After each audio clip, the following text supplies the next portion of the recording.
ഒരു പൊടിക്ക് വേണമെന്ന് നമുക്ക് ആഗ്രഹം തോന്നിയാൽ ഉടനെ നമ്മുടെ മനസ്സിൽ വരുന്നത് എന്താ? ജലാറ്റിൻ അല്ലെങ്കിൽ ചൈന ഗ്രാസ് വേണമെന്ന്. എന്നാൽ ഇത് അതൊന്നും ചേർക്കാതെ വളരെ ഈസി ആയിട്ടും ഹെൽത്തി ആയിട്ടും ഉണ്ടാക്കാൻ പറ്റിയ ഒരു പുഡിങ്ങാണ് തേങ്ങാപ്പാൽ ക്യാരറ്റ് പുഡിങ്. ഹായ്, എല്ലാവർക്കും നമസ്കാരം. എല്ലാവരെയും കുക്ക് വിത്ത് സോഫിയിലേക്ക് സ്വാഗതം ചെയ്യുന്നു. അപ്പോൾ ഈ പുഡിങ് എങ്ങനെയാണ് ഉണ്ടാക്കുന്നതെന്ന് കാണാൻ നമുക്ക് നേരെ വീഡിയോയിലേക്ക് പോകാം. ഇതിന് ഞാൻ 4 ക്യാരറ്റ് എടുത്ത് വെച്ചിട്ടുണ്ട്. ഇത് നമുക്ക് അരിഞ്ഞോ അല്ലെങ്കിൽ ഗ്രേറ്റ് ചെയ്തോ എടുക്കാം. അത് 2 കപ്പ് ഉണ്ടായിരിക്കണം. ഇപ്പം 4 എടുത്താലും 5 എടുത്താലും 2 കപ്പ് തേങ്ങ ചിരണ്ടിയത്.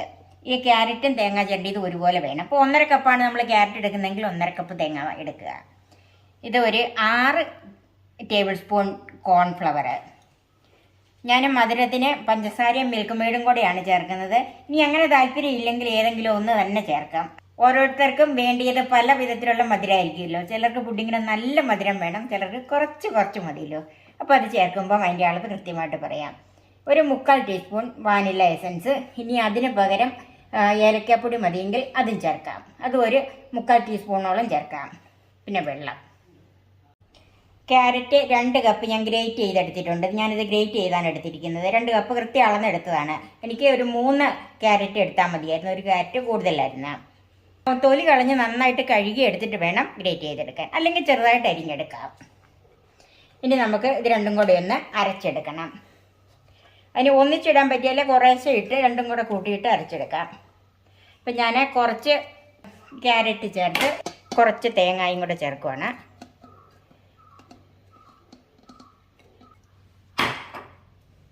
കുറച്ച് വെള്ളം ചേർത്ത് നമുക്ക് അരയ്ക്കാം.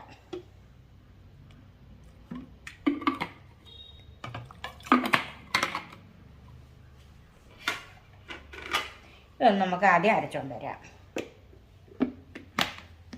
ക്യാരറ്റും തേങ്ങയും കൂടെ ഞാൻ 2 പ്രാവശ്യമായിട്ട് മുഴുവൻ ഞാൻ അരച്ചെടുത്തിട്ടുണ്ട്. ഇത് ഇതുപോലെ ഒരു അരിപ്പയിലിട്ട് നമുക്ക് ഒന്ന് അരിച്ചെടുക്കാം. കണ്ടോ, ഇതിൻ്റെ വെള്ളം മാത്രം മതി. നമുക്ക് നന്നായിട്ട് പിഴിഞ്ഞെടുക്കണം.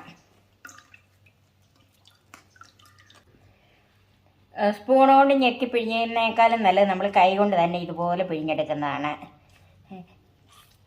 ഈ ബാക്കി വരുന്ന എപ്പിസോഡുണ്ടല്ലോ, ഇതെല്ലാം കൂടെ ചേർത്ത് ഒന്നോടെ നമുക്ക് അരച്ചെടുക്കേണ്ടതാണ്. അതുകൊണ്ട് ഞാനത് വീണ്ടും മിക്സിയിലേക്ക് തന്നെ ജാറിലേക്ക് തന്നെ മാറ്റുവാണ്. അപ്പോൾ ഈ പിസഡ് ഉണ്ടല്ലോ, അത് നമുക്ക് ഒരു 1/2 കപ്പ് വെള്ളം ഒഴിച്ച് ഒന്നോടെ ഒന്ന് അരച്ചെടുക്കാം. ഇപ്പം മുഴുവനും ഞാൻ നന്നായിട്ട് പിഴിഞ്ഞെടുത്തിട്ടുണ്ട്. ഇത് ഏകദേശം ഒരു 4 കപ്പ് കാണും. ഇത് നമുക്ക് ഏത് പാത്രത്തിലാണോ നമ്മളിത് കുറുക്കിയെടുക്കുന്ന ആ പാത്രത്തിലേക്ക് മാറ്റാം.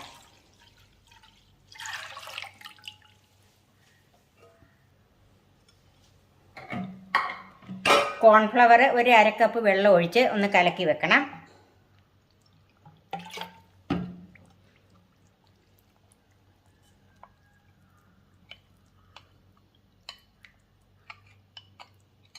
കോൺഫ്ലവർ ഒന്ന് കലക്കി വെച്ചിട്ടുണ്ട്. അത് നമുക്ക് മാറ്റി വെക്കാം. ഇനി ഇതിലേക്ക് മധുരത്തിന് ഞാൻ മിൽക്ക് മെയ്ഡും പഞ്ചസാരയും കൂടിയാണ് ചേർക്കുന്നത്.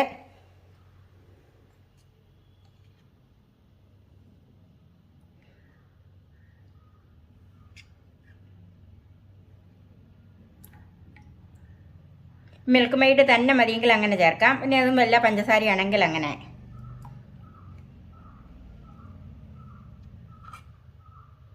ഇതിലേക്ക് ഞാൻ 4 ടേബിൾ സ്പൂൺ മിൽക്ക് മെയ്ഡ് ചേർത്തിട്ടുണ്ട്. ഇതൊന്ന് മിക്സ് ചെയ്യാം, അല്ലെങ്കിൽ ഇത് അടിയിൽ ഇങ്ങനെ പിടിച്ചിരിക്കും. അടുപ്പിൽ വെക്കുന്നതിന് മുമ്പ് ഇതെല്ലാം ചെയ്തിരിക്കണം.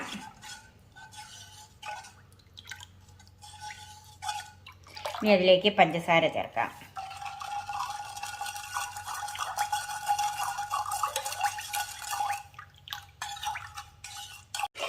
ഇതിലേക്ക് ഒരു 3/4 ടീസ്പൂൺ വാനില എസൻസ് ചേർക്കാം.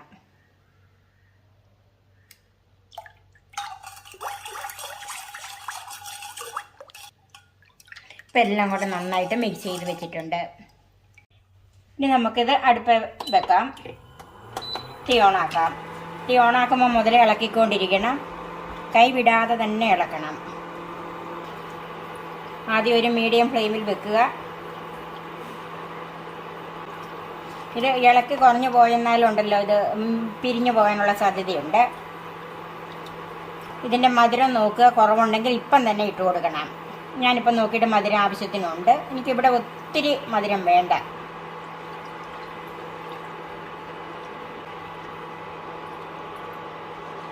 ഇത് ഇളക്കുമ്പോഴത്തേക്കും അടി തട്ടി തന്നെ ഇളക്കണം. ഇപ്പം തേങ്ങാപ്പാലും ക്യാരറ്റും കൂടി ഈ മിക്സ് നന്നായിട്ട് ചൂടായിട്ടുണ്ട്. തിളയ്ക്കാൻ അനുവദിക്കരുത്. അതിലേക്ക് കോൺഫ്ലവർ കലക്കിയത് ചേർക്കാം. കോൺഫ്ലവർ ഒന്നോടെ ഒന്ന് കലക്കി ചേർക്കണം. ഇത് ഒഴിക്കുമ്പം തന്നെ ഇളക്കിക്കൊണ്ടിരിക്കണം.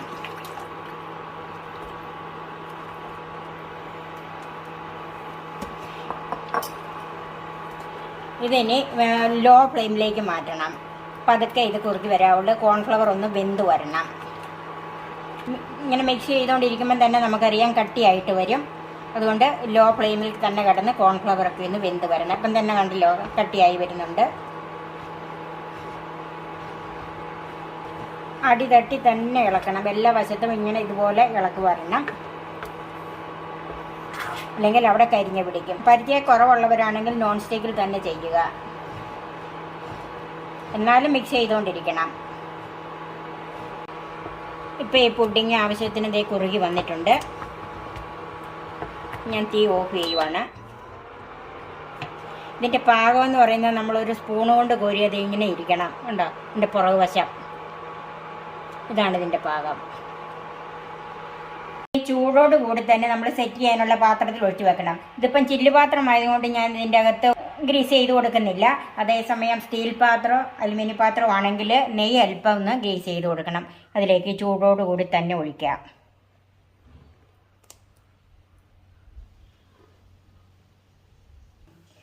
ഇപ്പം ഇത് നല്ല ചൂടാണ്.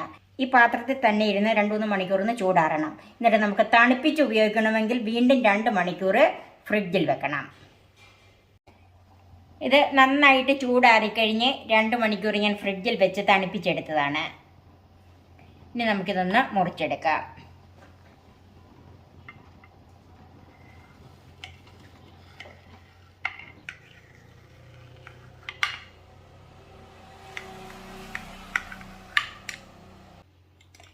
നമുക്ക് സെർവിങ് ഡിഷിലേക്ക് മാറ്റാം. വളരെ ഹെൽത്തി ആയിട്ടും എളുപ്പത്തിലും ഉണ്ടാക്കാൻ പറ്റിയ ക്യാരറ്റ് കോക്കനട്ട് പുഡിംഗ് റെഡിയായി. നിങ്ങളെല്ലാവരും ഇതൊന്ന് ട്രൈ ചെയ്ത് നോക്കണം. എൻ്റെ ഈ ചാനൽ സബ്സ്ക്രൈബ് ചെയ്യാനും എൻ്റെ ഫേസ്ബുക്ക് പേജ് ലൈക്ക് ചെയ്യാനും ഷെയർ ചെയ്യാനും കമൻറ്റ്സ് അറിയിക്കാനും മറക്കരുത്. പുതിയ പുതിയ വിഭവങ്ങളുമായി നമുക്ക് വീണ്ടും കാണാം. ഞാൻ സോഫി കുര്യാക്കോസ്.